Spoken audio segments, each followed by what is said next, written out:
मध्य प्रदेश में बच्चों को डिप्थीरिया टिटनेस का टीका लगाने का अभियान मंगलवार से प्रारंभ किया गया। अभियान की शुरुआत कलेक्टर मनीषा सिंह ने की। विशेष अभियान के चलते इंदौर जिले में 31 अगस्त तक 1,05,000 बच्चों को टीका लगाने का लक्ष्य रखा गया है। प्रदेश में मंगलवार से डिप्थीरिया टिटनेस टीकाकरण के अभियान की शुरुआत हुई। अभियान के तहत शासकीय, अशासकीय, अनुदान प्राप्त स्कूलों एवं आंगनबाड़ी केंद्रों में बच्चों का टीकाकरण किया जाएगा। इसके तहत 5, 6, 10 और 16 वर्ष की आयु के बच्चों को टीकाकरण लगाया जा रहा है। शासकीय और अशासकीय स्कूलों में पढ़ने वाले विद्यार्थियों के साथ साथ स्कूल छोड़ चुके बच्चों की तलाश कर उन्हें भी इस अभियान के तहत टीका लगाया जाएगा। इंदौर में इस अभियान की शुरुआत कलेक्टर मनीषा सिंह की मौजूदगी में हुई।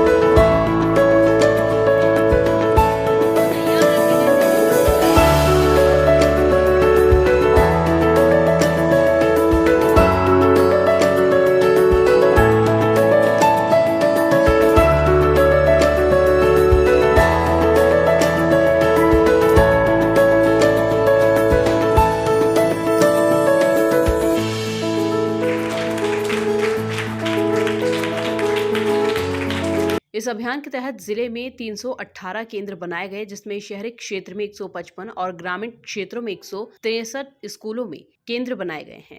किया जा रहा है। आज से 31 तारीख तक 16 अगस्त से 31 अगस्त तक का ये कार्यक्रम है पूरा।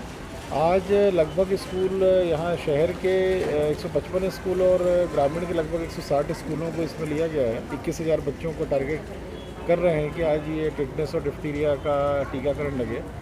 टीका लगना बच्चों का जब स्वास्थ्य ठीक रहेगा तो ही आगे चल के वो एक सोसाइटी के लिए या देश के लिए या जीडीपी के लिए एक ग्रोथ इंजन की तरह काम करेंगे।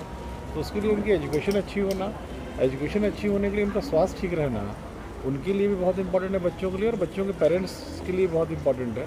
इसलिए ये सब अभियान गवर्नमेंट चला रही है और मेरा ये निवेदन है सभी लोगों से कि जितने भी ऐसे पालक हैं जिनके बच्चे 5 से 6 वर्ष के हैं या 10 वर्ष के हैं या 16 वर्ष के हैं, वो ज़रूर अपने स्कूलों में, क्योंकि ये अभियान निजी स्कूलों में भी जाएगा, ये आंगनबाड़ी भी लेके जाएंगे। जो ड्रॉप आउट्स हैं उनको आंगनबाड़ी के माध्यम से हम लोग कैप्चर करेंगे और निजी और शासकीय सभी स्कूलों में जाएगा।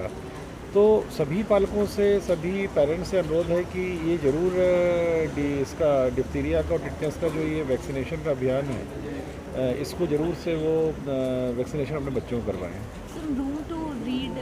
लाइब्रेरी का भी हमारा, क्योंकि अभी आज से जो है 16 तारीख से स्कूलों में या फिर जहाँ भी बच्चा आउट गोइंग बच्चे हैं 5 साल, 10 साल और 16 साल के बच्चों को वैक्सीनेशन कराएगा। जिसमें 5 साल के बच्चों को डीपीटी लगेगा। इसके बाद 10 साल और 16 साल के जो बच्चे हैं उन लोगों को जो है डीटी का टीका लगेगा। तो इस तरह से ये टीके रहेंगे और लक्ष्य हमारा जो है लगभग 1,05,000 के आसपास लक्ष्य है। तो हम इन बच्चों को टिटेनस, गलघोटू और जो कुकुर खांसी है इनसे बचाने का एक बूस्टर डोज जो है, क्योंकि बचपन में ही इनको जब 1-1.5 महीने का रहता है बच्चा, उसी समय डीपीटी के टीके अब पेंटावेलेंट के रूप में आ गया तो वो टीके पहले ही लग जाते हैं। फिर उसके बाद 1.5 साल का होता है बच्चा तो 1.5 साल में बूस्टर डोज लगता है, फिर 5 साल में उसको बूस्टर डोज फिर लगाया जाता है। इस तरह से डीपीटी के ये टीके जो लगाए जाते हैं 4 टीके, ये टीके लग जाएंगे। इसके बाद हमारा जो डीटी का जो बाद में जो है एक एज के हिसाब से बच्चों में इम्यूनिटी डेवलप हो जाती है और 10 साल का जब बच्चा हो जाता है तो उसमें पर्टुसिस की ज़रूरत नहीं रहती है। तो उसके बाद वो डिप्थीरिया और टिटेनस के, क्योंकि डिप्थीरिया के केसेस एज के हिसाब से 15-16 साल, 18 साल तक के एज के ग्रुप में मिलता है। तो हम लोग 10 साल के एज ग्रुप में इनको फिर डिप्थीरिया और टिटेनस का टीका लगाएंगे। इसके बाद 16 साल का जैसे ही बच्चा हो जाता है तो उस समय भी उसको डीटी और डिप्थीरिया और टिटेनस का टीका लगाए। ये बूस्टर डोज में लगाया जाता है ताकि जो डिप्थीरिया या टिटेनस की जो संभावना रहती है वो संभावना नगण्य हो जाती है। पहले दिन 21,000 वैक्सीन लगाने का स्वास्थ्य विभाग ने दावा किया। देखना होगा कि 100% वैक्सीनेशन हो पाता है या फिर नहीं। Bureau report, MP news, Indore.